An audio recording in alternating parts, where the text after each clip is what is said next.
Hello, everyone. Welcome to Cinema Mancuso, and this is Notes on the News. I'm Peter Mancuso, and this is the show where I break down the biggest stories in film, media, entertainment, and give you my thoughts. If you join us live, super happy to have you.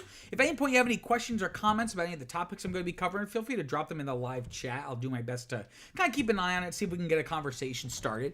If you haven't already, please like this live stream. It really helps with people finding the channel, with engagement and the algorithm. So if you have found this channel, why not subscribe? It's a pretty cool place. We do this show every Tuesday, 6 p.m. Eastern. If you're watching this after the fact, still super happy to have you. If you, by the time you're watching this, there should be time codes in the description, so you can kind of jump around at your leisure. And same deal as before. If you haven't already, please like this video, and do not forget to subscribe. Okay, let's take a look at the box office from this past week. Total domestic box office was around 103 million, which was only a 9% drop, right? Which is pretty exciting and interesting to see, right? As January is always like the dead zone of the yearly box office, so it's definitely nice to see, you know, it's not necessarily a lot of money, but at least it's holding. It's not like these drastic drop-offs, right? But what's really interesting about this top 10 is kind of similar to the past couple of weeks, is that the new movies are not taking number one. You know, typically the biggest new movie is going to be at number one. Here we have One of Them Days. This is like a buddy comedy with Keke Palmer and SZA. Only opened at number 3, though, right? It brought in a little over 11 million, closer to 12, frankly, which was above my projections, right? So that is a good sign. I projected it around 6 to 10 million, so that's definitely a good, you know, little bit of success there.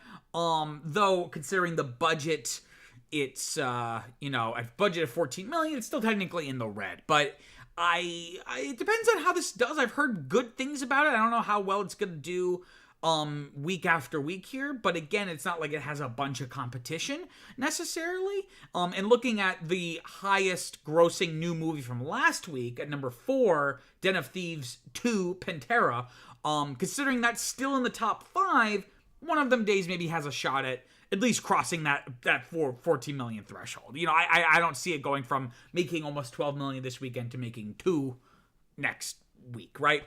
Also opening this week was Wolfman, right? This was the one that I thought was going to be much bigger, and I think everyone else thought was much bigger. And again, take these projections with a grain of salt, because I tried my best to just look at the 3-day weekend, but of course, in the United States, we have the 4-day weekend with Martin Luther King Jr. Day.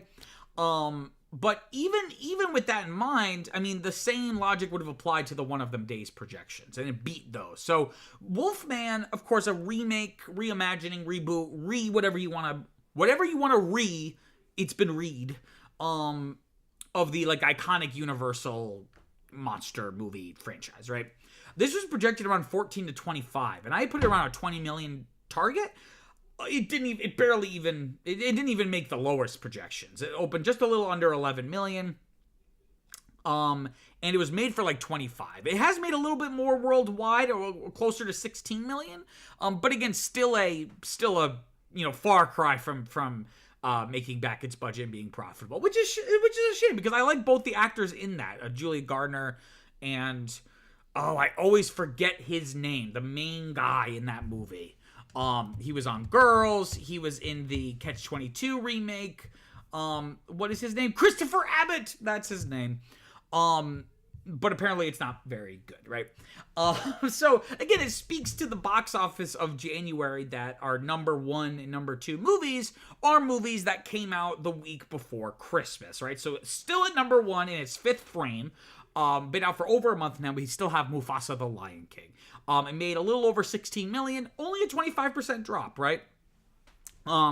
You know, and what's really interesting, and this is not a new story, I've been talking about this almost week after week now, but look at the legs on Mufasa.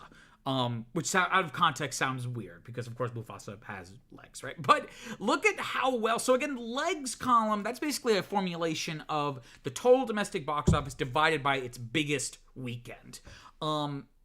That's very good, that figure of 5.6. And essentially what the legs of a film show us is how what kind of staying power does the movie have, right? You know, so in that formulation, if a movie makes 30 million in its opening weekend, but then only ends up making 50 million for its entire run, that's a very small, that resulting number is going to be really low, right? Because most of the money is being made in that opening weekend. Whereas the higher this number here in this legs column, that means that it's being spread out. And usually what that means is that it has staying power, that has good word of mouth, or people are coming back to it.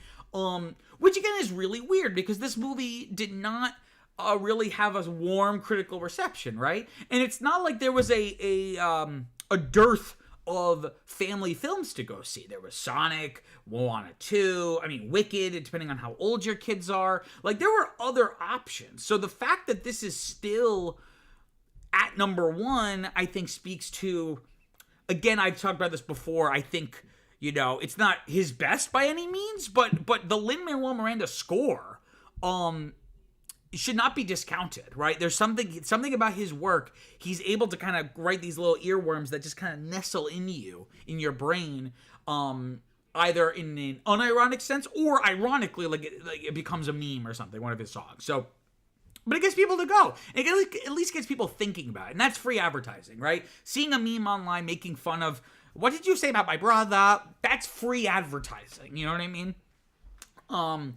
And it's not just had good staying power, but look at the percent return, right? So it's made almost $600 million worldwide off of a $200 million budget. So while not nearly the dollar for dollar success that something like Moana 2 or Inside Out has been, this has been, I think, considering how soulless the assignment feels, right? Like the in conception, like Barry Jenkins, who directed the film, did not sit down and go, I have a story in my soul I need to tell, and it's a prequel to the 2019 live-action Lion King movie, right? Considering the setup for this movie's inception, it's I think been doing quite well. It was never going to make $1 billion like its predecessor, but it's just I think it's one of the biggest surprises from 2024. Still also in the top 5 here, still at number 2, we have Sonic the Hedgehog 3. Again, like I said, it opened the same day as Mufasa. Brought in a little under 12 million, a 32% drop. Not as good of legs, but that just speaks to the fact that it opened bigger, right? Like it's had bigger weekends, right? Though it's made more domestically than Mufasa, but less worldwide, right? Almost 150 million, I think more than 150 million less worldwide. And I've talked about this before, but I think that's due to Mufasa being playing better for international audiences, because it's a very human story in the sense that it deals with like very, I don't mean basic in a bad way, but archetypal hero's journey narrative structures. And is also like a visual spectacle, whereas Sonic, I still have yet to see Sonic 3. I'm probably not going to get to it, unfortunately, but I have seen the other two, and I'm presuming it's pretty similar to the other two. That's much more of a American comedy film that, of course, has VFX, and of course, Sonic is a Japanese character, so there's international appeal, but just comparing the two movies themselves, Mufasa, it makes sense that Mufasa would play better with international audiences. But again, dollar for dollar, this has been more successful, right? Because it was made for like 60% of the cost. So it has a much better, so dollar for dollar, it's bringing in more money. And I think literally today they announced they're making a Sonic 4, which was inevitable. These movies have gone better and more successful as they've gone along. So seeing them greenlight a fourth one was inevitable. I think it's coming out in 2027. So all you Sonic fans, you're going to have to wait a little bit.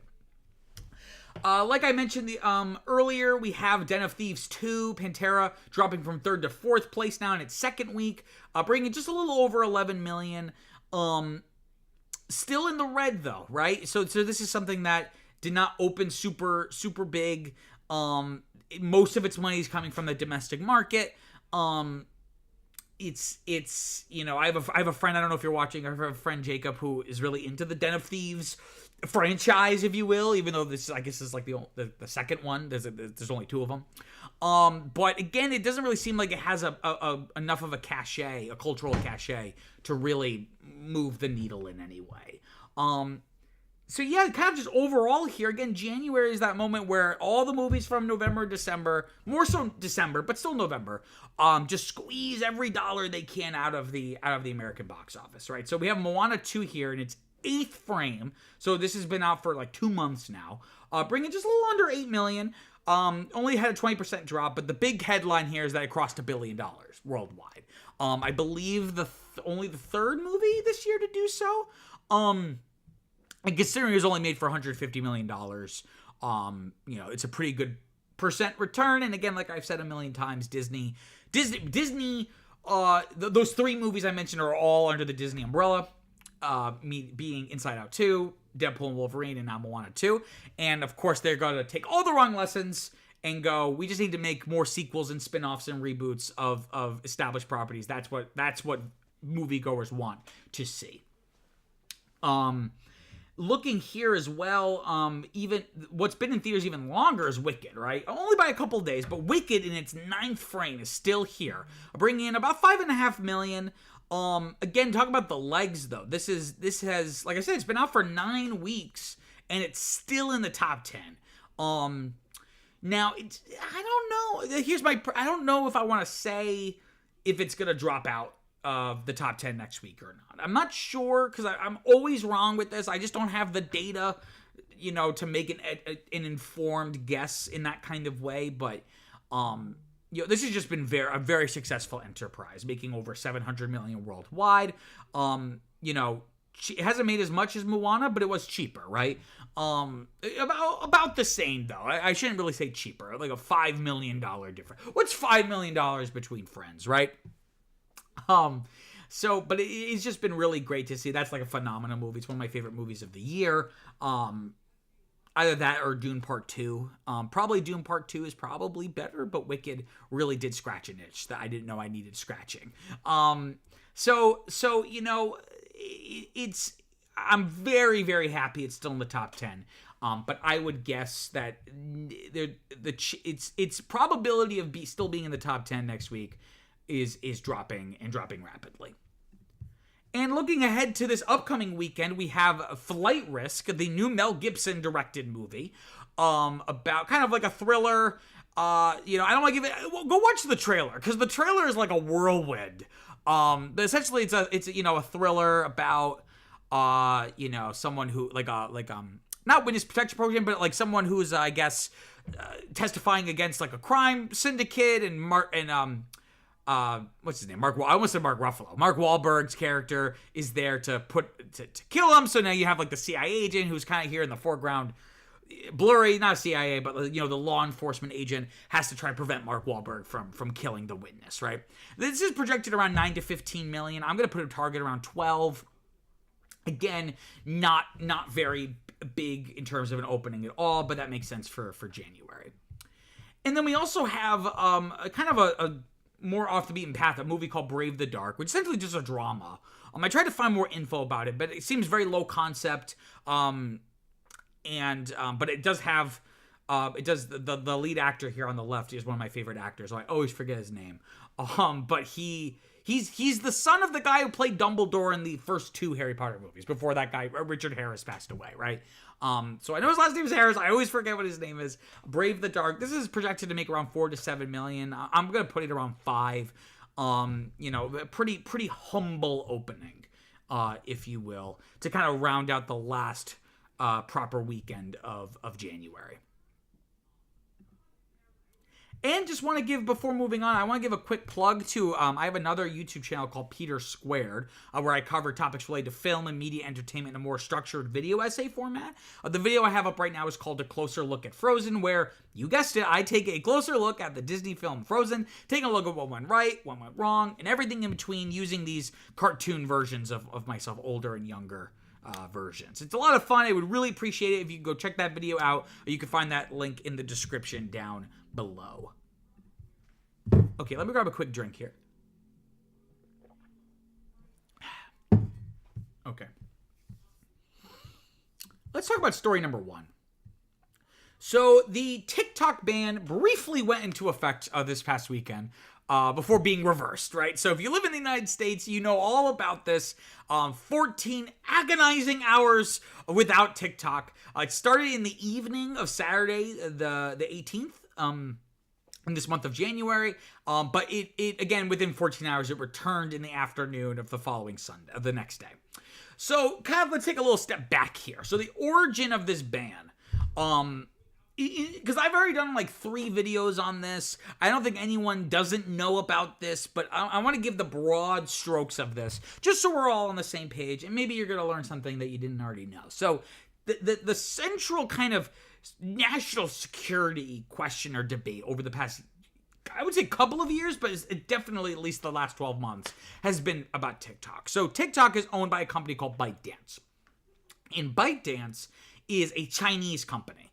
And the thing about Chinese companies is that because of the Communist Party, the CCP, the Chinese Communist Party, technically under the rules of that government, the government of China can interfere and control any company it wants at any time for any reason, right? So the national security argument is that the CCP could use TikTok through ByteDance to spy on Americans, to use the data on Americans against America, you know. But the thing though is that all these arguments are very hypothetical. There's been no evidence to suggest that the Chinese government has done any of this, right? And ByteDance has noted, you know, that they have claimed the government has never requested access to user data. But if they were, obviously ByteDance wouldn't say, oh, yes, they have done it. So it's, you know, I'm not like a China hawk on this, but, you know, that's also not really meaningful for you to say. It's like the murderer being like, well, I didn't murder them. It's like, well, he said he didn't murder them, right? Though Variety does note that 60% of ByteDance is owned by global investors outside of China, right? So it's not like this Chinese-owned company, in the sense that the government owns it, but just because of the rules in that country, it does potentially create this concern. But again, it's only a concern because we've determined China to be an adversary.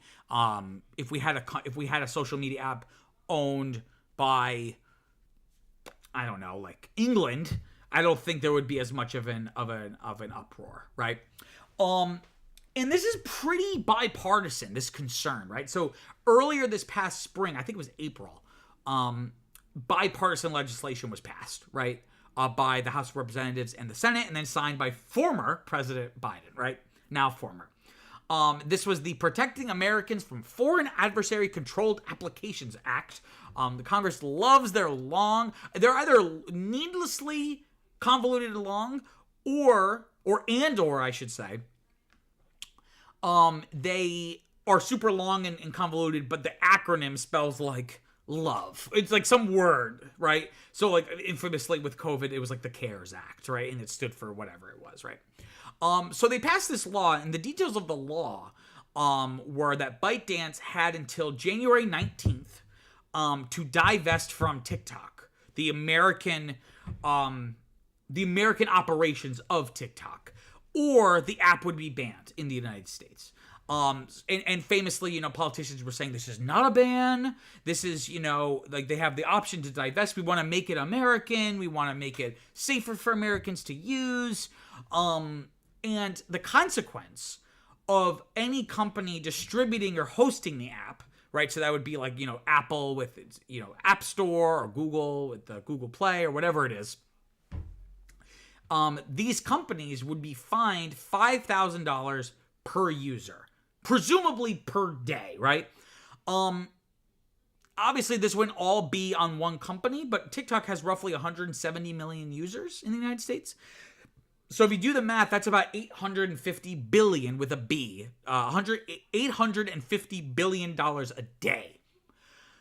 So it's a pretty steep fine. So the concern was, you know, TikTok, like, you know, these large tech companies would have to comply because they wouldn't want to have to pay these fines, right? And of course, this ban was more political than anything. It was an attempt, especially because it was an election year. It was an attempt for congressmen and senators, it was a way for them to seem tough on China. It was all posturing, right?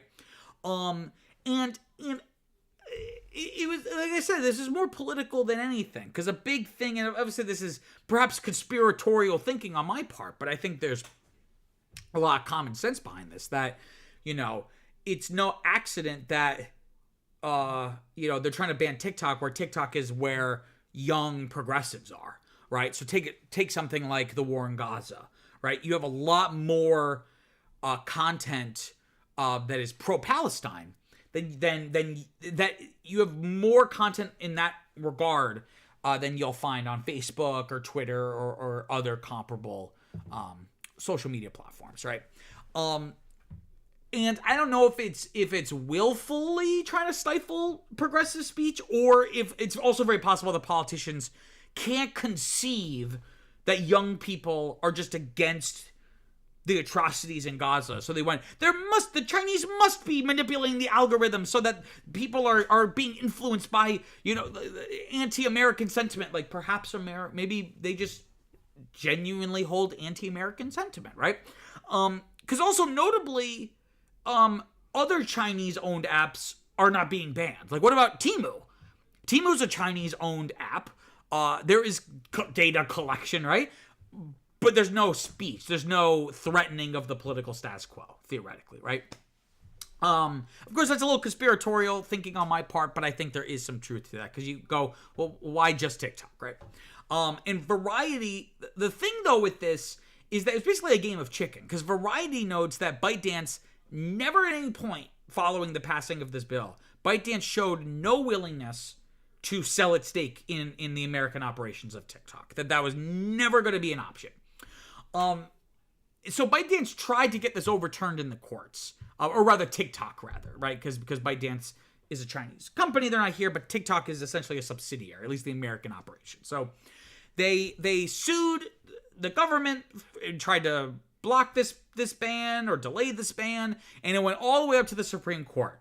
And at the 11th hour, right? So these oral arguments in the Supreme Court were happening like last week or like the week before, and the Supreme Court finally released its judgment this last Friday, the 17th, and they decided to uphold to the ban. TikTok was hoping that the 6-3 conservative court would delay the ban on grounds of free speech, which I agreed with, or actually no. Conversely, I didn't agree with.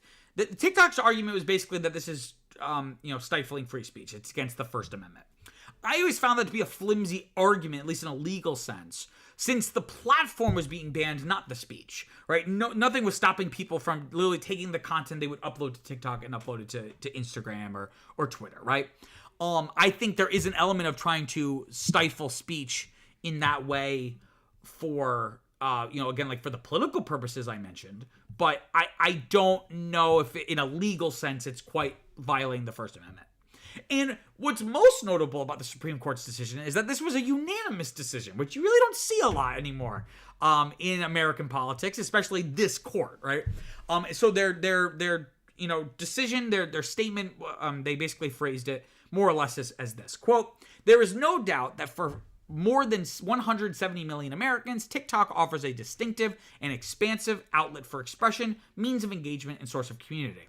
But Congress has determined that divestiture is necessary to address its well-supported national security concerns regarding TikTok's data collection practices and relationship with a foreign adversary," end quote.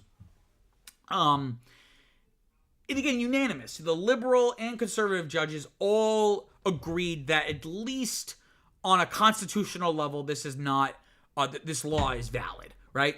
Now, of course, Donald Trump is always a main character, at least in his mind, is always a main character in every news story. So Trump, of course, weighed in on this decision, saying, quote, "The Supreme Court decision was expected, and everyone must respect it. My decision on TikTok will be made in the not-too-distant future, but I must have time to review the situation. Stay tuned!" Exclamation point, end quote. And so this is really interesting. So even before Trump was sworn in, so this is like the weekend before, he's already positioning himself, because one of Trump's many political, skills, if you will, if you can call them skills, is is being able to drive the media narrative, and have a level of control over it. You know, like people are going to talk about what he wants them to be talking about, right? So it's really ironic that Trump is now going to be seen as the savior of TikTok when, for one, he was the first one to even suggest a ban back in 2020. I didn't even know it was owned by a Chinese company until he made this, you know, like, oh, we need to ban it. Maybe Microsoft can buy it or whatever. And then on top of it, looking at the national security side of things, he was really the first modern president to really focus in on China as like an adversary. You know, China, right? The Obama administration, the Bush administration, the Clinton, there was this kind of peaceful coexistence. It was really Trump, and then Biden kind of took the baton and ran with it. This idea that China is our primary adversary in the geopolitical space. So it's really funny that now Trump is now going to be like the one, I'm going to save TikTok, right? And TikTok's very happy about this, right? So the TikTok CEO, who I pictured here, Shuzi Chu, said, quote, on behalf of everyone at TikTok, oh, actually, sidebar, just, it's always really funny to note, he is not Chinese, he's from Singapore.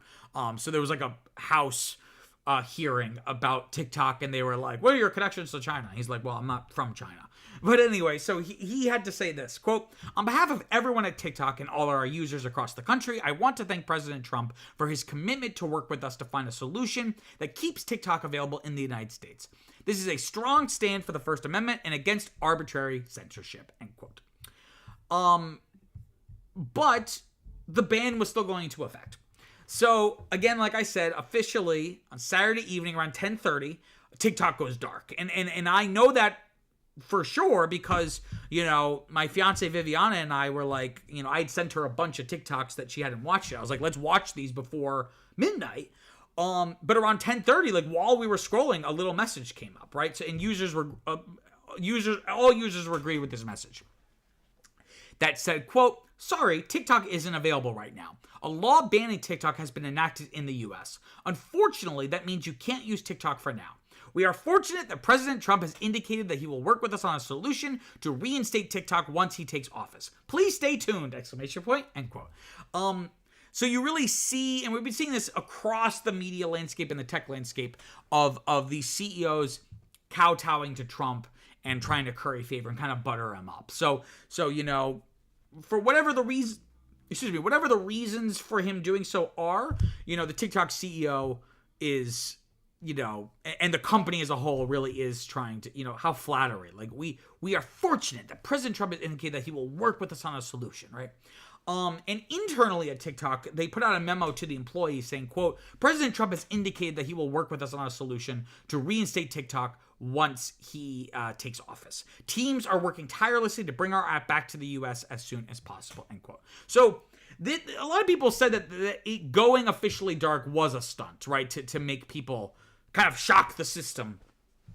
And people were upset by it, right? So there was a lot of reactions from users and creators, and I've found a couple here from different publications. And one was from a creator, Alex Earl, saying, quote, I feel like I'm going through heartbreak. This platform is more than an app or a job to me. I have so many memories on here. I have posted every day for the past 6 years of my life. I've shared my friends, family, relationships, personal struggles, secrets, end quote.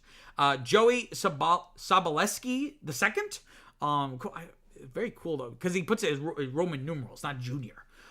He says, quote, I'm upset. I have my conspiracy theories as to why it's being taken down. Silencing or suppressing different ideas and points of view on life that people are able to share without interference of censorship. That is what the real problem is, end quote. And again, not to be conspiratorial, but I think Joey has a point that, you know, there are all of these potential national security concerns, but what pushed lawmakers over the edge to actually take action, something that they rarely do, like take action, a principled stand on something. What pushed them over the edge was that it was a platform where political thought that was not amenable to the status quo was rampant, right? And so that isn't necessarily the reason why this ban happened, but it definitely pushed a lot of lawmakers over the edge. And I got another quote here from someone, Casey Lewis, saying, quote, it was just so disappointing. TikTok, the algorithm, just knows me and gives me everything I want to see, end quote. And that's really what makes TikTok TikTok, is that algorithm of knowing what kind of content to serve to you. That was always the big thing of like, why can't TikTok, why can't ByteDance just sell its TikTok, its U.S. operations to another company? Because at least then you make some money. Whereas if it gets banned, you're making no money.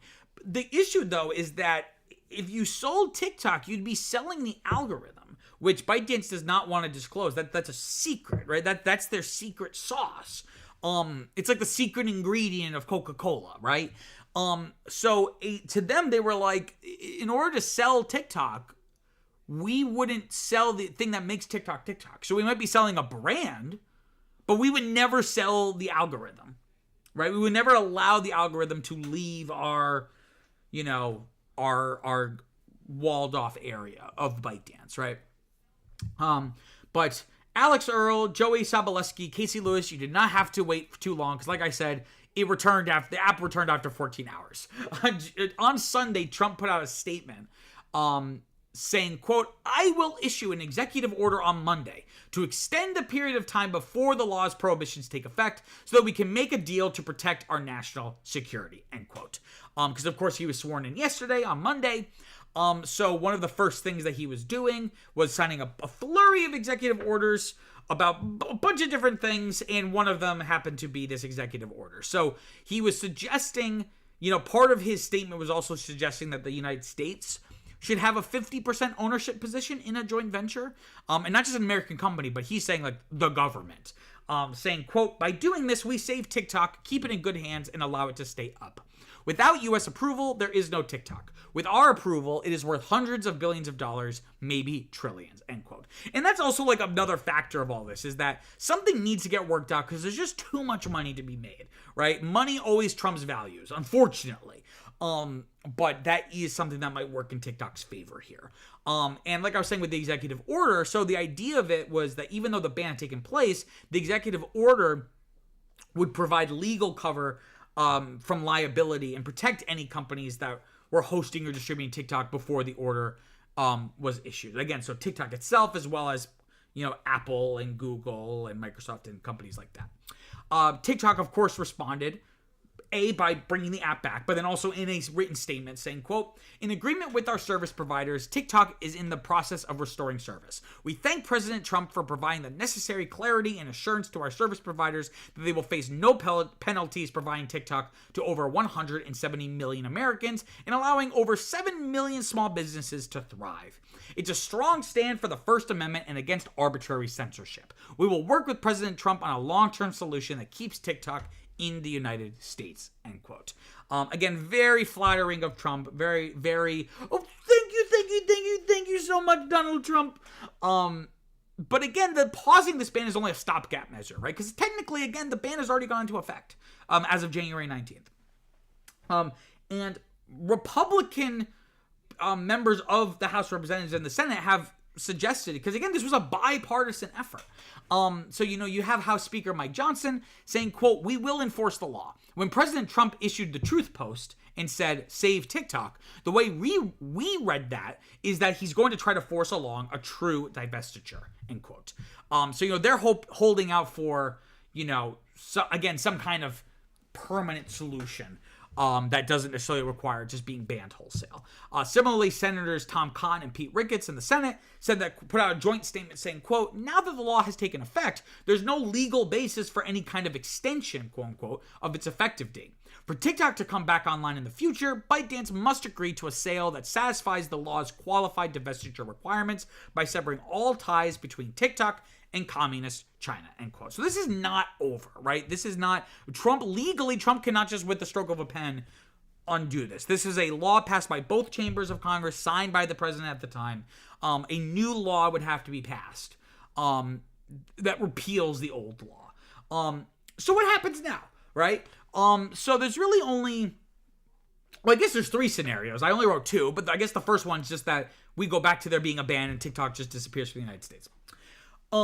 The other thing that could happen is that ByteDance does divest and sells the TikTok operations, American operations of TikTok to an American owner, whether that be the U.S. government.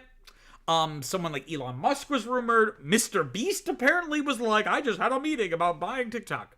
Perhaps a consortium of private equity, maybe all of the above. But ByteDance, that is something that could happen. That ByteDance does cave and sells its again, the American portion of this.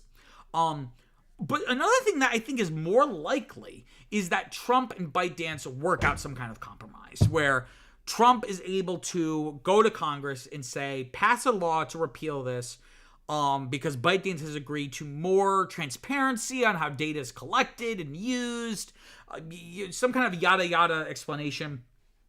And then again, because Trump wants to be seen as the savior of TikTok, he'll pressure the Republican Congress, both the House and the Senate, to pass this new law that repeals the prior law. And he could do it, right? If he could at least gesture towards some kind of solution, he has the Republican Party by the balls, right? So there's not going to be, I don't think there's going to be enough dissent for them to really fight back. So all of this to say, here I think are the major takeaways from all of this. So Trump, from day one, right, is starting off his second term, his non-consecutive term, with this achievement. Again, he quote unquote saved TikTok. Another takeaway is that ByteDance is unlikely to divest, right? Again, they basically been playing a game of chicken with the U.S. government since the law was passed in April. And we blinked, right? Like, we let it go offline, and the government went, I don't know. And Biden even said, like, well, it's up to the Trump administration what they want to do. Right? Biden was kicking the can down the road. I think ByteDance knew that you have more to lose than we do. So, I think ByteDance again could divest, but it seems unlikely. Another thing, I think another takeaway here is that Americans don't really care about the security concern, right? We want TikTok. We don't care if China's spying on us, right? Notably, a lot of users, as the ban loomed, went to an app called RedNote, which is essentially China's version of Instagram, which is way more enmeshed with the Chinese government. And to the point where it's like there's a lot of Mandarin on the app. Because at least with TikTok, it's still Americanized. It's just owned by this Chinese company. A RedNote is like a full-on Chinese app, right? So Americans not only don't care about it, like it almost has like a middle finger to the idea of this ban. They went to another Chinese social media platform. What you will see, I think, at least in the short term, you're going to see other social media companies' stock price rise. Because the uncertainty of it all will drive investors to social platforms that stand to benefit from a weakened TikTok, right? Companies like Google, like Meta, because I guess they're their main competitors, right? But I guess the final takeaway is, to that end, with Google and Meta, YouTube Shorts and Instagram Reels are just not acceptable substitutes. It's like that person said, it's the algorithm. The algorithm is the secret sauce. Both the algorithm, but also the content is lacking compared to TikTok. I've used Instagram Reels a little bit. It feels very samey and has a very certain kind of feel to it.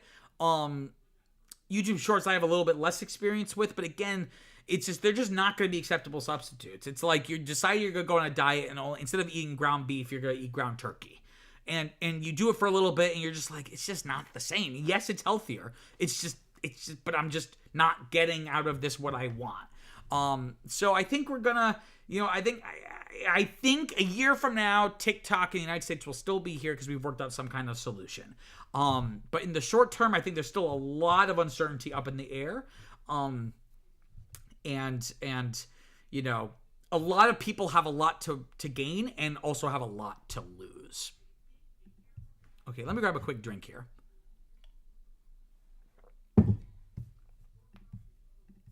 Okay, let's talk about story number 2. So Nintendo has finally, following weeks and months, perhaps even years of leaks, Nintendo has finally unveiled its next home console, the Nintendo Switch 2. Very simple. So some details about this announcement. No price was given.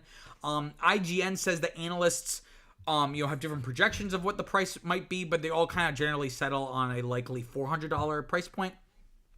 I got a quote here from a Circana analyst, Pat Piscatella, saying, quote, early adopters won't be price sensitive and prices can always be lowered. Of course, people will want it to be lower than whatever it is, it will be announced at, end quote. So 400 seems to be kind of the sweet spot, which is less than what the top PlayStation, Xbox new consoles sold at launch. Notably, the announcement video had no people playing games, which is usually like a staple of these Nintendo console announcements, of like the person, whoa, like, like kind of like the really cringe, corny, like in action playing. The only thing we really saw in terms of games was we saw some kind of Mario Kart game, a new game. A lot of people are getting excited because it looks like it'll be like a 24-player races. Even if they're not all playable, it might just be the computer. But I think usually Mario Kart races are maybe, I don't know. I'm not really a huge Mario Kart person. So now that I'm saying it out loud, I don't know how many characters are usually in one race. I would guess maybe 8 or 12. So it does seem to suggest that one of the things about the Switch 2 is going to be increased technical capabilities to allow for more going on. There's going to be a 2025 release window. IGN notes that this would probably be no earlier than June of this year, if not later, right? So I'm anticipating maybe like in the fall, like September or something. More details will be revealed at a Nintendo Direct. So if you don't know what that is, that's basically like a little mini press conference where they show trailers and announce new games and stuff. They're going to have a Nintendo Direct in April, and that's where a lot more details are going to be shown. It seems like, this is all speculation, but it seems like, because there's been a lot of leaks, like particularly the last week or two, so it seems like Nintendo kind of threw this announcement trailer together just to get something out there. That they were probably planning on doing this probably closer to April, like maybe February or March, or and they were kind of forced to officially announce it. And that's why the trailer seems like a little sparse, right? But not only that, following that Nintendo Direct, there's going to be a series of in-person hands-on events where you'll be able to play the Switch 2 throughout the spring and into the summer, which is kind of cool. So you'll be able to play, at least demo, the Nintendo Switch 2 in just a couple of months, which is really exciting. So in terms of the features of this thing, it's still a hybrid console like its predecessor, both handheld and home. You put it in the dock, right? It's going to be backwards compatible. Here was their official quote about that, saying, quote, Nintendo Switch 2 plays Nintendo Switch 2 exclusive games, as well as both physical and digital Nintendo Switch games. Certain Nintendo Switch games may not be supported on or fully compatible with Nintendo Switch 2. Details will be shared on the Nintendo website at a later date, end quote. So basically what that means is it's going to be fully backwards compatible with both your physical and digital current Switch library. A newish feature is going to be the Joy-Con. So, as opposed to the original Switch where they kind of like lock in through like a little clicking mechanism, these are going to connect to the console magnetically. It's going to have a U-shaped kickstand in the back, so that you can, have it perched up on a desk and play. There's going to be a second USB-C port, if that's valuable. There's a mysterious new button on the right Joy-Con, and no one knows what it's for. I don't really care, but I guess that's something people are interested in learning more about. And the thing that seems most interesting is that in part of the trailer, it looks like there might be some mouse-like functionality for the Joy-Cons, like putting a little thing, connecting something to the bottom of it and kind of moving it around on a flat surface. So maybe, they're trying to incorporate games that are classically with a mouse of some kind. So that's kind of like, that bit is kind of like the most new thing. And reactions have been, I don't want to say mixed. I think everyone's excited for this, but the reactions have kind of been just like, that's it? ? I got a quote here from Cliff Bleszinski, who's the creator of the Gears of War franchise on Xbox, putting it very simply on Twitter, saying, quote, so it's just a bigger Switch now, end quote. Though a lot of people were really excited. So I found a quote also on Twitter X from user Scott Tailford saying, quote, Switch 2 looks absolutely bloody gorgeous. Slightly bigger form factor is welcome. New color scheme is immediately iconic, and can't wait, all caps, to see what this thing can do, also in all caps. Metroid Prime 4, new era of Pokemon, the next 3D Mario, plus all OG Switch games upscaled, question mark, let us go, in all caps. I usually hear let's go, but I like let us go, end quote. So people are excited, but ultimately, I'm kind of with Cliff Bleszinski from the creator of Gears of War on this. It's essentially just an upgraded Switch. Notably, this is the first Nintendo console to be numbered, right? Because, you have PlayStation, PlayStation 2, PlayStation 3. Nintendo is always, their console names are always, at the very least, not numbered, right? So you have the Nintendo Entertainment System, and then you have the Super Nintendo Entertainment System. That kind of feels like the word version of, like, a sequel number 2. But notably, this is the first time that we're actually just calling it what it is. It's just the same thing, but the next installment of it. This is really important, I think, though, because a big issue with the predecessor to the Switch was the Wii U. And the Wii U did not sell very well. I believe it's Nintendo's worst selling home console. And there was a bunch of reasons for that. But I think one of them was just consumers didn't know what it was, because there had been so much branding around Wii accessories, like the Wii Nunchuck, the Wii Remote, Wii Sports, Wii Fitboard. So Wii U, to a consumer, it just seemed like another peripheral, another accessory for your Wii. And that, I think, led to a lot of confusion, and the sales reflected that, right? It didn't seem like the next evolution of Nintendo home gaming. So by naming it the Switch 2, you get rid of all those confusions. But yeah, it's essentially just the Switch again, but it's just slightly bigger and more powerful, right? And I'm kind of disappointed, right? So, the thing about Nintendo is that they often, they often revolutionize, they innovate, or at least they take these big risks with their hardware, right?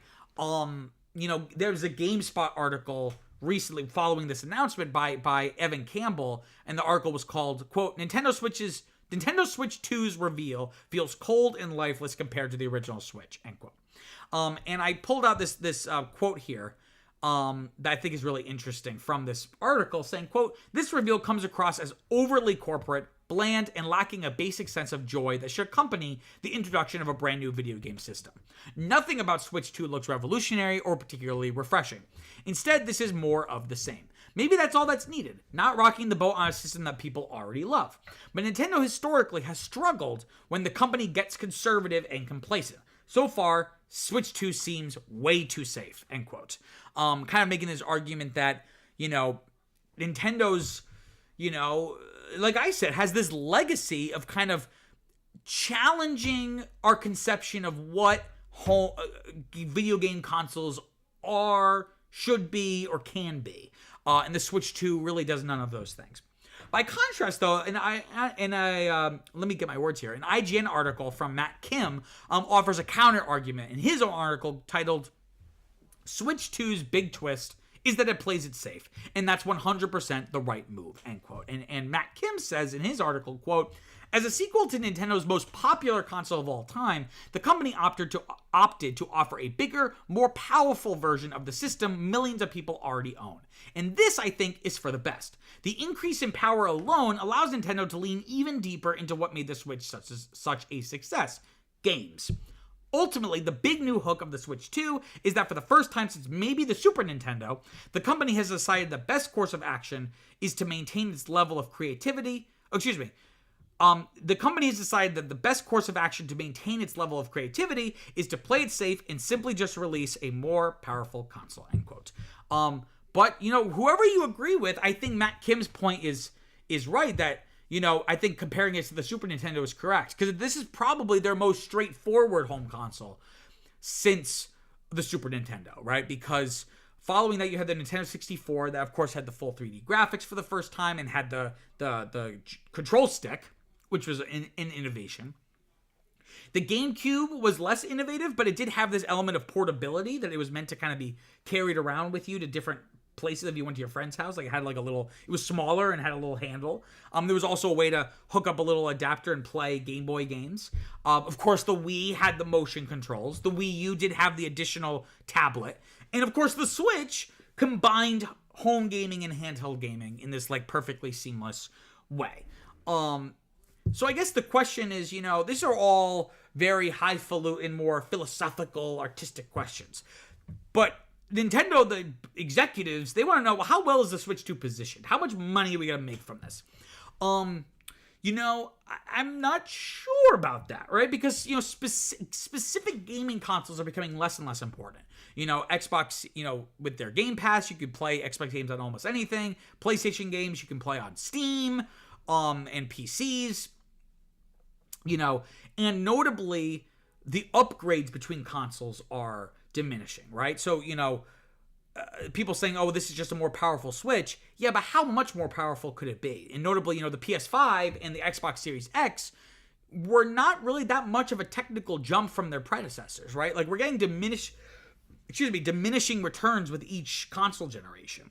So something like a quote-unquote gimmick, or you could call it an innovation, can really stand out, right?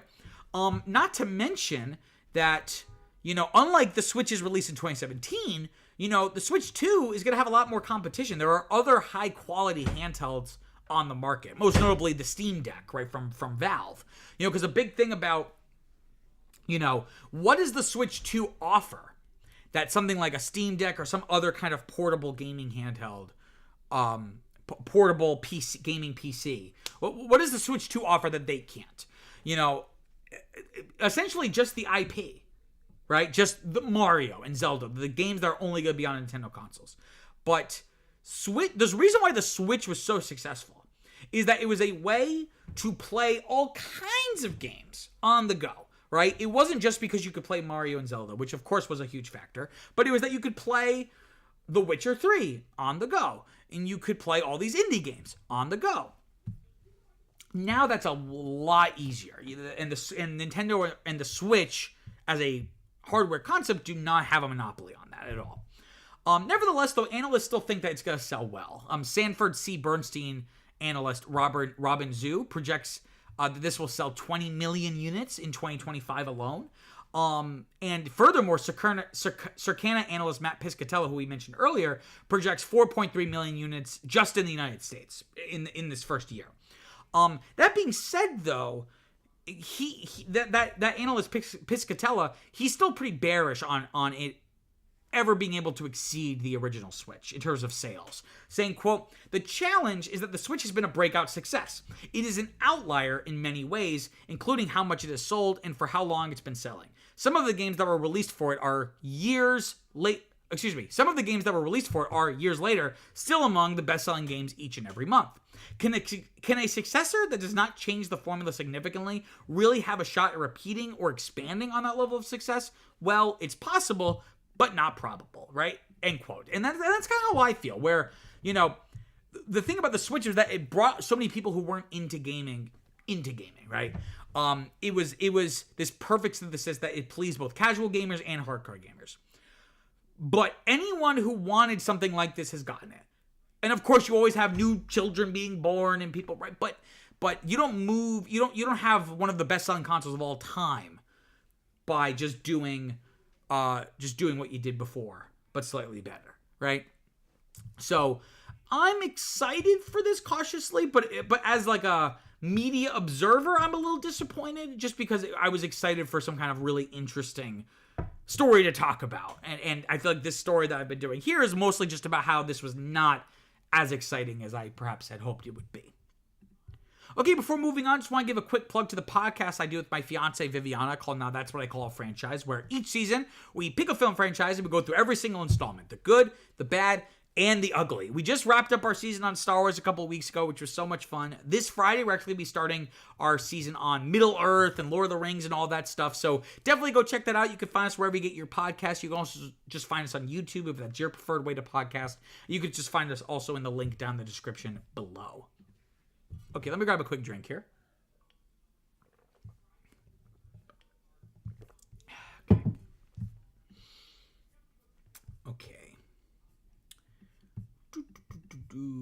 Where's the stuff? Okay.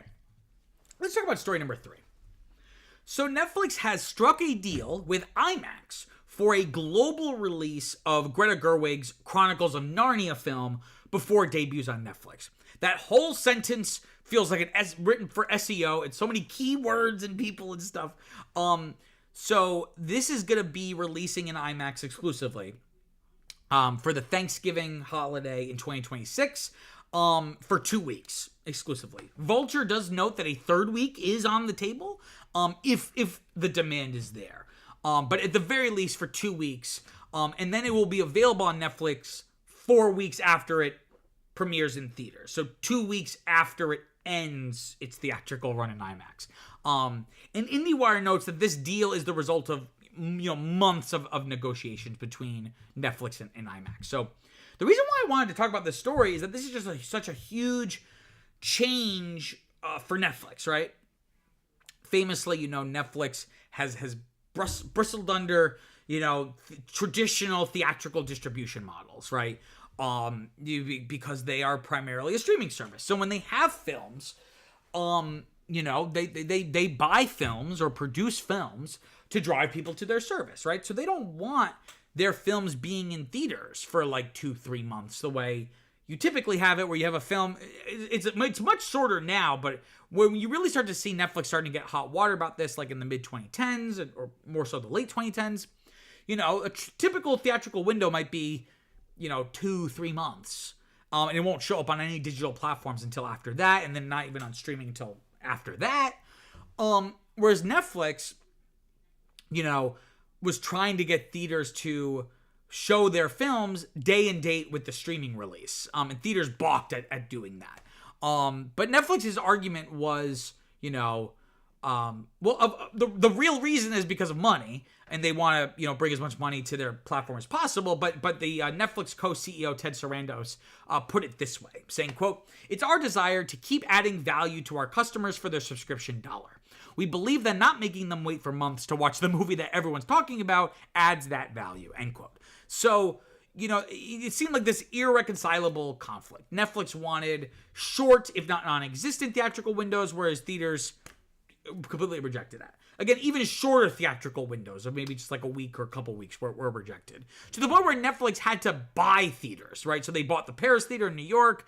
I forget what the other one was. I think the Egyptian Theater, right? In LA. I could be wrong. I don't know my LA landmarks all that well. So this move now of working on a deal with IMAX to exclusively show Greta Gerwig's Narnia movie for 2 weeks in IMAX. It's not only getting a theatrical release, but it's the IMAX that made me really lean forward, right? Because there's only so many IMAX screens.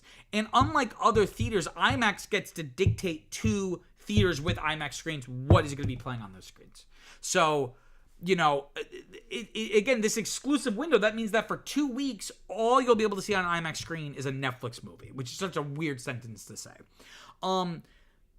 So why would Netflix do this? Well, it makes sense considering that this is a Greta Gerwig movie, right? Because she's more of an auteur, and she probably wants her film at least briefly released in theaters. I know that was a big sticking point for someone like Martin Scorsese with The Irishman. He wanted to be in theaters at least a little bit because he's like an OG cinephile, right? But, I'm sure plenty of other filmmakers have asked Netflix, can you please release my movie in theaters? I don't think they do what they're doing here just for anybody. I think it's because they know, or they at least think, she's a big moneymaker, right? So, of course, back in 2023, Barbie made $636 million domestically, $1.4 billion worldwide. It was the highest grossing movie of 2023, both domestically and worldwide. And the first 2 weeks, because I was trying to compare, obviously this is going to be different. But the first 2 weeks of Barbie, domestically, it made over $400 million. So Netflix is probably thinking, if Gerwig has that potential to make that kind of money in theatrical distribution at the box office, they don't want to leave that potential money on the table. That's all money that they could be making, because they're hoping if the movie's good, people will go multiple times. And then they'll still watch it.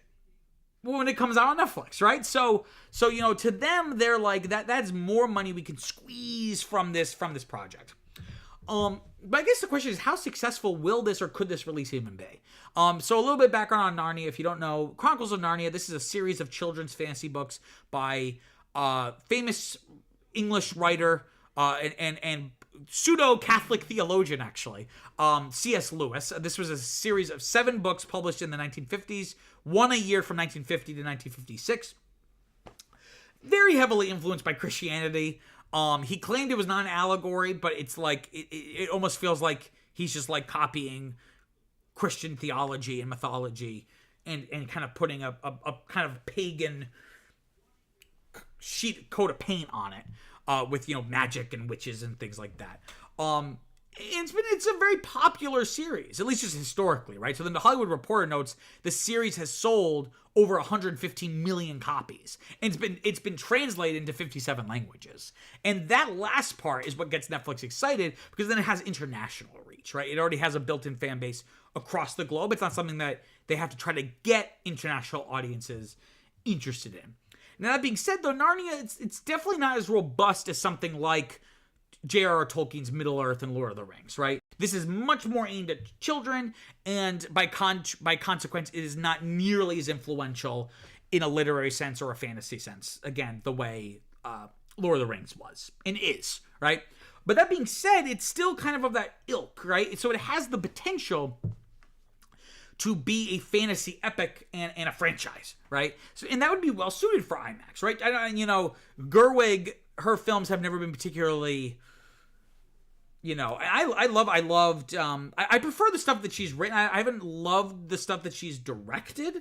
That's not true. I like Lady Bird. I quite like Little Women. I thought Barbie was good, but not great. I really like Frances Ha. I like a lot more of her stuff when she's just writing. But that being said, even if you like her films, I wouldn't say they're particularly epic in terms of her cinematic vision. So it'll really depend on how she, visualizes the story. But that being said, also Peter Jackson, before doing Lord of the Rings, had never made a big epic movie either. And those 3 films are some of the best films ever made. They're masterpieces. So maybe lightning can strike twice here. Again, that would be really well suited for IMAX, the scale of IMAX, right? So ultimately, this is an example of Netflix being willing to experiment with its business model, right? All of those confrontations with theaters was back in the era where streaming's goal was growth, the goal was subscriber growth, not revenue. But of course, the bottom dropped out.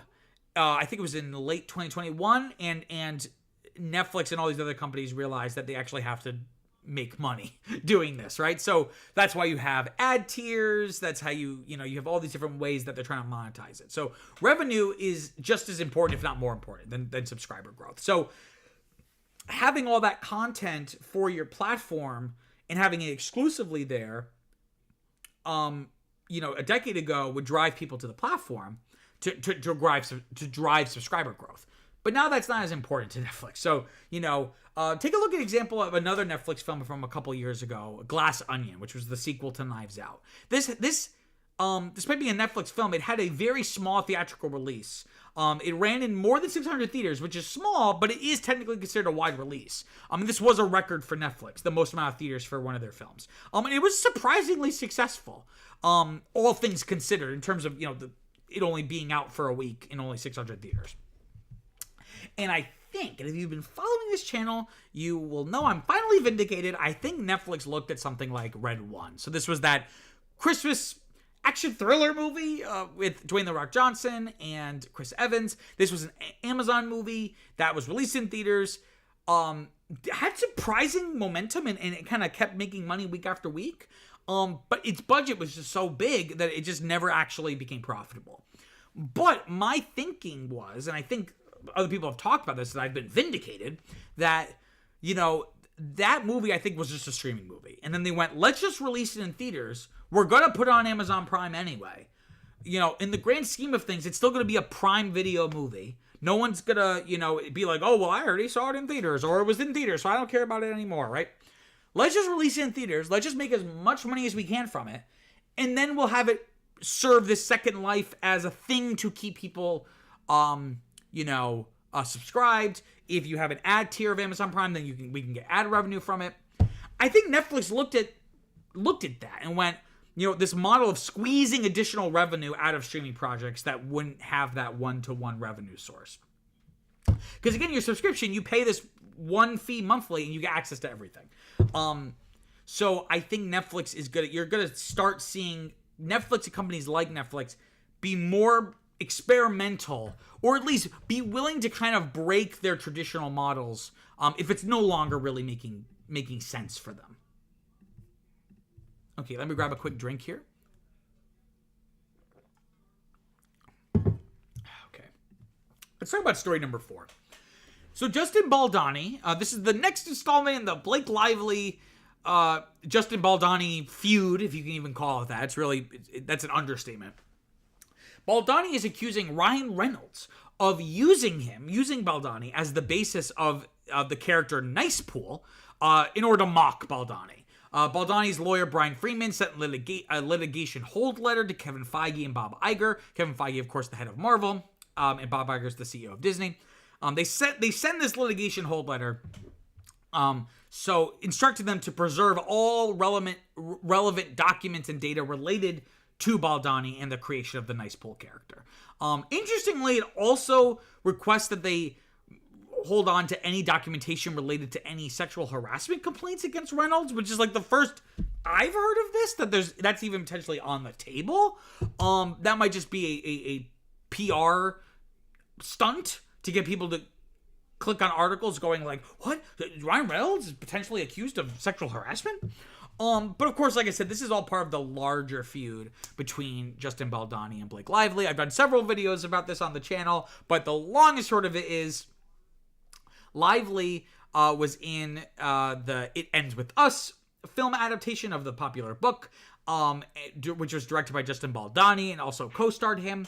Lively accused Baldoni of sexual harassment while making the film. She also accused him of a coordinated smear campaign against her to publicly discredit her.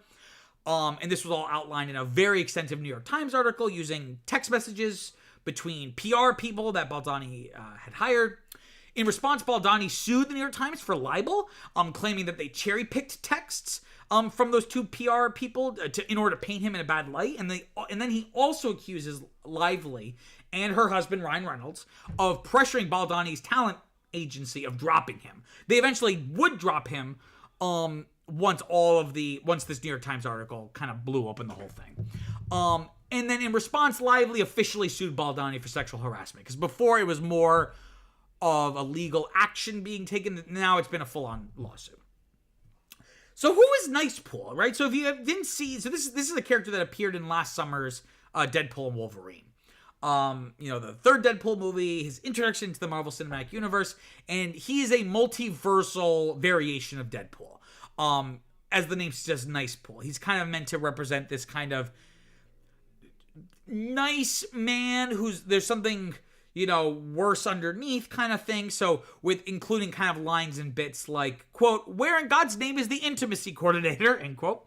And there's also an exchange where Ladypool shows up. So another multiverse version of the character, a cameo by Blake Lively. And Nicepool says, quote, "Oh my goodness, wait until you see Ladypool. She is gorgeous. She just had a baby too. You can't even tell," end quote. And Deadpool, the real Deadpool, responds, "I don't think you're supposed to say that." And Nicepool says, "That's okay. I identify as a feminist." So, the character seems to mock Baldoni as a fake feminist. That's been a big part of this kind of back and forth of that, Baldoni drapes himself supposedly in feminism and, speaking up for domestic abuse survivors. I guess the argument from Lively and her team is that this is all kind of a ruse, right? And Baldoni's lawyer, Brian Freeman, talking about Nicepool, saying, quote, "If your wife is sexually harassed, you don't make fun of Justin Baldoni. You don't make fun of the situation. You take it very seriously. File HR complaints. You raise the issue and follow a legal process. What you don't do is mock the person and turn it into a joke. There's no question it relates to Justin. I mean, anybody that can watch that, the hair bun, the comment about the pregnancy, it's pretty obvious what's being done," end quote. Because, Justin Baldoni often has a man bun. He supposedly did make comments about Lively's weight, though his telling of the account is that he was asking because he has like a back problem and he had to lift her in a scene and he wanted to make sure that he could do it, I guess. That's his side of the story. So this whole situation, every time I feel like the situation is starting to die down, just another little wrench keeps getting added to it. It's quickly turning into what feels like World War I, where, you know, if you know anything about history, World War I was started off of a very, very small, insignificant European event, but because of a series of treaties and alliances and agreements, different countries kept getting pulled into the conflict to the point where you have this multi-continental war. And this similarly feels like it's quickly ballooning in scope. To the point where, you know, Deadline notes that Baldoni's lawyer may even try to rope in Tim Miller into the situation. Tim Miller, of course, was the director of the first Deadpool movie, who did not get along with Ryan Reynolds. Maybe there's some tea that Tim Miller knows about Ryan Reynolds. So it's all really spiraling far beyond the initial story that I talked about, where Lively was being criticized for her kind of positivity and upbeatness on the press tour for Ends It With Us, a film, again, ostensibly about emotional abuse and domestic violence. But the story just keeps getting more and more interesting. At the end of the day, you know, I think the truth is somewhere in the middle. I think, you know, statistically, she's probably right and he's probably in the wrong, just statistically speaking. But at the same time, it doesn't seem like I would really want to work with either of these people. They don't really seem, you know, if even half of what each person is saying is true, then it's not. They don't seem to be particularly, you know, amenable people to work with. And also this whole idea of Nicepool being this, you know, kind of just throwaway, kind of funny gag in that movie, having this like undertone of being like very pointed, making fun of a very specific person, makes you wonder like what other instances in film history or just fiction that creatives have, you know, used a character as kind of like an insert for someone that they don't like and use that to like make fun of that person. But then viewers and audience members, like we don't, it just goes right over our head and we just think it's like a funny thing. We don't understand the implications of it. So there's going to be more to this story. I'm sure it's going to, once the lawsuits actually really get underway and they start having discovery and people interview and, you know, people giving depositions, we're going to learn even more about this. Okay, let me grab a quick drink here. Okay, let's talk about story number 5. So, trigger warning for this topic. We're going to be talking about sexual assault, and things related to that. I tried my best to keep the most graphic parts of this story out, just because it's really hard. This is really hard to get through. So you've been warned. Neil Gaiman, you know, very acclaimed author. The sexual assault allegations surrounding him have been further detailed in an explosive, comprehensive, like it took me because I was at work, so I wasn't reading it complete. Like I would be reading it and then have to do something, right? But it took me like an hour or an hour and a half to read this whole thing. In this New York Magazine story. You know, just a little bit of context. Neil Gaiman had been accused of sexual assault back in 2024. But this is like a very detailed, deep dive into this pattern of behavior. And it primarily focuses on a few victims, but most specifically on I think she's from New Zealand, an actress. I don't know if she's still an actress, but she was at the time, a woman named Scarlett Pavlovich, or Pavlovic, if you will. I'm going to give you like the spark notes of this story. I highly recommend you go read this New York Magazine story. It's a really hard read, but I think it's for starters, it's really well written, really well reported, and will give you all like the details all the texture that I'm going to unfortunately have to leave out for time. So Pavlovich befriended Gaiman's wife, Amanda Palmer. I think it was like 2020 or 2021 or 2. The wife is maybe not the best way to put her. They had been separated. They were still legally married, but at this point they were separated. And Amanda Palmer, I didn't really know anything about her, but she's known, I think she's a musician. She's known for having like a cult fan base, right? And speaking out against sexual abuse. You know, she's a firebrand, if you will, right? And Pavlovich is gay. right? She's a lesbian. And she was attracted to Amanda Palmer. And they kind of developed this friendship. And Pavlovich would do unpaid favors for her, right? It got to at a certain point, Palmer asked Pavlovich to babysit her son between his two homes, between Gaiman's home and Palmer's. And at one point, early on in this babysitting gig, Pavlovich was left alone with Gaiman. Gaiman then coerced her into taking a bath, where he then proceeded to sexually assault her, using the phrase "call me master." I won't say what he said after that. You can go read the full article. But that's gonna be a recurring theme in this story. And after the assault and the abuse, Gaiman even mentions to her, quote, "Amanda told me I couldn't have you," end quote. Telling her that, he said that he knew he had to have her upon hearing that he couldn't have her. Also telling her, quote, "God, I wish it were the good old days where we could both fuck you," end quote. Palmer then asked Pavlovich, I don't think Palmer knew at this point what was going on, at least explicitly.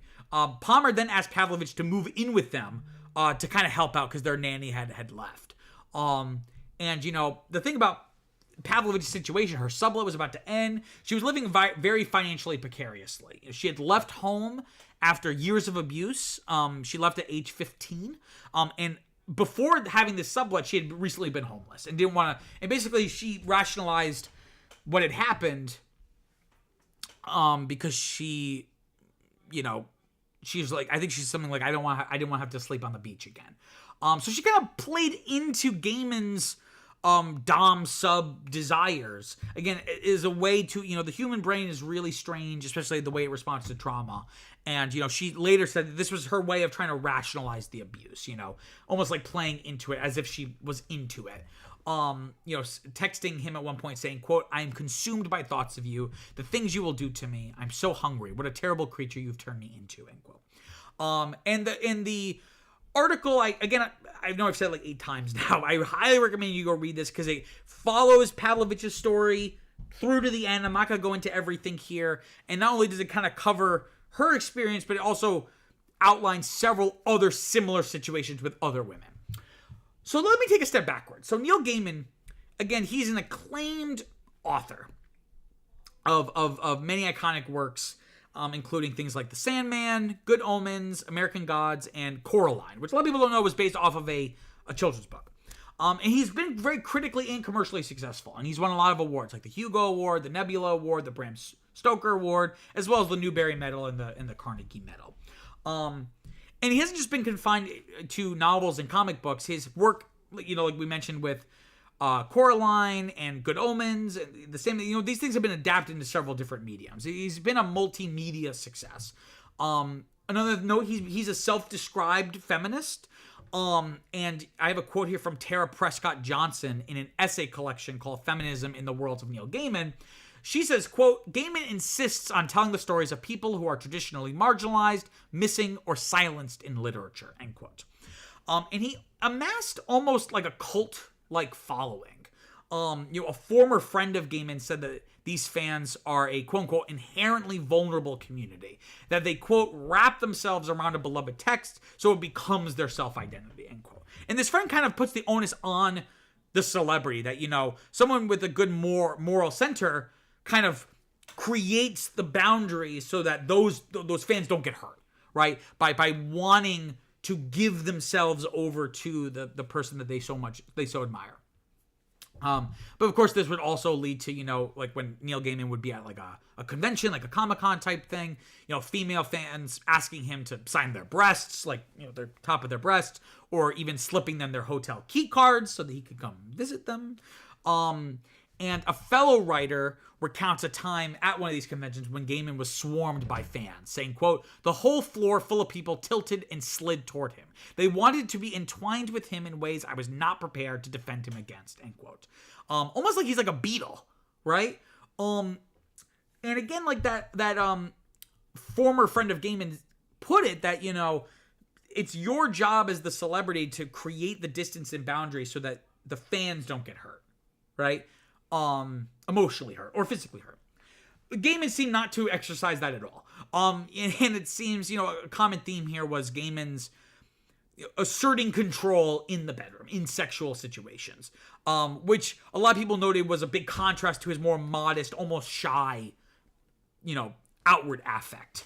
The stories that this New York Magazine article outline show that there was often a major age gap, that a lot of the women that they interviewed for this were in their 20s at the time of these events when he was in his 40s. So even the situations that weren't strictly rape or assault, there was a strange power imbalance. Kendra Stout was one of those women who said, quote, "He talked at length about the dominant and submissive relationship he wanted out of me," end quote. And he told her that it was the only way for him to get off. One woman said he demanded she promise her soul to him, saying, I'm not trying to laugh, it's not funny, but it's just absurd. It's almost comical how literary it is, right? It feels like something out of a horrifying book, from one of his own books, perhaps, right? And this woman said, quote, "He seemed to have a script. He wanted me to call him master immediately. It was like he'd gone into this ritual that had nothing to do with me," end quote. In the New York Magazine article, the piece uses Gaiman's abusive upbringing in Scientology. That was his religious upbringing. They kind of use that upbringing as a framing device for his own abuse that he would then commit onto others, right? Gaiman his family were apparently high-ranking members of the church, but his father was eventually discredited due to his hubris, wanting more focus on him rather than, I guess, what Scientologists call the source. I guess their version of God, perhaps. I don't know how true that is. That might be a little bit of a reach, but that is something that, people do say, hurt people, right? And, that certain level of abuse and about power dynamics, there is something I think probably liberating for abusers when they get to flip the script and they get to be the one in control. And this isn't necessarily to kink shame BDSM, right? I'm a very vanilla person. I don't want to get TMI perhaps, but from what I understand, a key distinction between BDSM and abuse is that everything is consented to both beforehand and during, right? A big thing, people joke about safe words being used, right? So, saying no, stop might be, they might keep going because that's part of the role play, if you will. But they might have a safe word where it's if I use this word, then I actually want you to stop, right? It's all about consent at every step of the way, which did not seem to apply here. Again, Gaiman had a very specific way he wanted these situations to unfold. There was not a lot of mutual cooperation here. And, what's been really interesting about this story is Amanda Palmer's role in all of this. It seems like Palmer would give young women to Gaiman, as one put it, quote unquote, like a toy. When Pavlovich went to Palmer about what had happened, Palmer replied, quote, "14 women have come to me about this," end quote. So she was aware of this pattern of behavior. And it seemed like Pavlovich was going to try to help her. But the help only extended to providing emotional support or financial support or whatever it was. When Pavlovich eventually went to the police said that Palmer would have to cooperate and help and make a statement in order for us to move forward on this. But Palmer refused to help. So I think there's a lot more about that situation. And again, the New York Magazine piece really goes into it. But even with all of their further details than I could provide, it still seems like an interesting gray area of what did Palmer know and what were her intentions. It seemed at the very least gross negligence that this man has done this before, and yet you would put this young, financially precarious woman into this situation. So why am I talking about this? It's just a truly awful story. And I've talked about things like this on the show before, and I usually my stomach doesn't curdle. I felt icky after reading this New York Magazine piece. Maybe because it took so long, so it felt like I was really sitting with it for a long time. But, again, this idea that Gaiman preyed on vulnerable women who looked up to him and or had no recourse to reject him. I think he even, he did the classic thing of I'm a very powerful man, I usually get what I want and things like that. And, of course, these are allegations. These have not been proven in a court of law. But my rule of thumb is the amount of accusations and allegations is directly proportional to the likelihood of the truth, of at least something about this, right? That, if you have one person accuse someone of something, in this case of sexual assault, it could still well be true. Statistically, women usually aren't lying, so there's already a floor, a base level probability of it being true. But you could still say, okay, this could just be this one-off person trying to, do whatever. When you have multiple people, disconnected people who aren't communicating with one another theoretically, at different times in history, at different places, and they're all giving the same kind of story, that probably means that there's a lot of truth, if not complete truth, to these allegations, right? This pattern of abuse. And it seems like his career has stalled, but it's not completely destroyed yet. So this article may do it. This might be kind of the big death knell for him, because, again, these allegations started last year. Productions on some adaptations of his work were kind of put on hold. But again, it's, we talk about Me Too. And, we're still talking about these things. It's still an open question if Neil Gaiman will be able to come back from this. And it shouldn't even be a question. And it's just really unfortunate, especially because I haven't read a single thing that he's done, but from what I understand, he's an incredibly talented writer.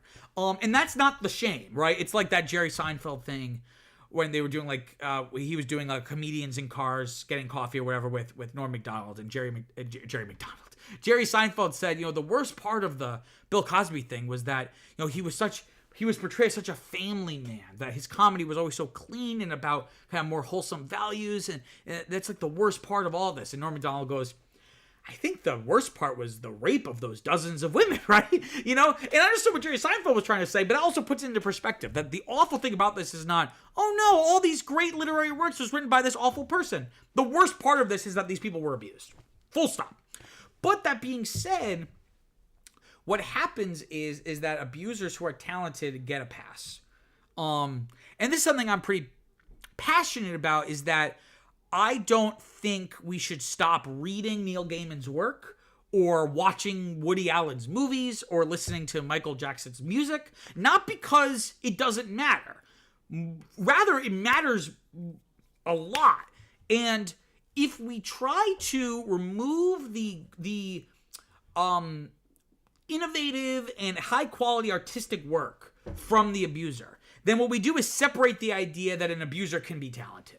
Right? So then what you then have is, if you have someone who's so talented, then people go, well, surely he's a good person because he's so talented. So I think it's important that we continue to celebrate the work of these awful people, but not celebrate them, and draw the distinction. And whenever you talk about it, talk about how, as a person, they were this awful person and did these awful things, so that we can instill in people that awful people can make incredible work. And that's not an optimistic message. If anything, it's the reverse, that fantastic work can be made by awful people. So if you encounter someone who does something awful but they're really talented, you can bridge that cognitive dissonance in your mind. Because as our society now, we have this idea that, we have like the halo effect, that if they're so talented, they must also be a virtuous, good person. And that's just not the case. So I think we should still keep reading The Sandman and Good Omens and his other work, but always with the caveat and understanding and remembrance that he's this awful person who has done all these awful things. And the more we do that, the less likely talented people will be able to get away with this kind of stuff. Okay, so that wraps up the show. Just want to give one last plug to Cinema Q. So it's not just a YouTube channel. It started as and still is a Substack newsletter where I publish written reviews for new movies coming out. I've been doing it for about 3 years now. I have over 100 reviews. It's been a lot of fun. There's a lot of exciting stuff that's going to be happening in 2025. So highly recommend you go check that out. I would really, really appreciate it. You can find the link down in the description below. You can also just go to your browser, type in cinemaqso.substack.com. That's it for this week. Again, if you haven't already, please like this video. It really, really, really helps with the engagement and the algorithm so other people can find the channel. So if you have found the channel, why not subscribe? It's a lot of fun. I try to keep things as fun and light as I can, even when we have darker stories. And I'm really trying to grow this channel. So I hope you all enjoyed this week. Until next time, peace out.